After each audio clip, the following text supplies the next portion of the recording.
প্রধান উপদেষ্টা ডক্টর মোহাম্মদ ইউনূসকে চিঠি দিয়েছেন অস্ট্রেলিয়ার ফেডারেল ও রাজ্য পর্যায়ের মোট ৪১ জন সংসদ সদস্য ও সিনেটর। তাদের স্বাক্ষর করা ওই চিঠিতে বাংলাদেশের নির্বাচন, র্যাব এবং জুলাই বিপ্লব প্রসঙ্গকে গুরুত্ব দিয়েছেন তারা। কিন্তু কি লেখা রয়েছে সেই চিঠিতে? বিস্তারিত আরিফ হাসানের প্রতিবেদনে।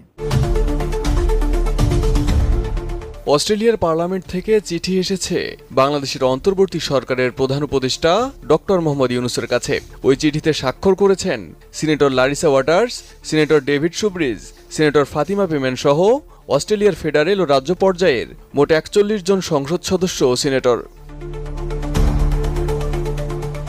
চিঠিতে তারা বাংলাদেশের গণতান্ত্রিক উত্তরণে ৩টি মূল দাবির উপর জোর দিয়েছেন।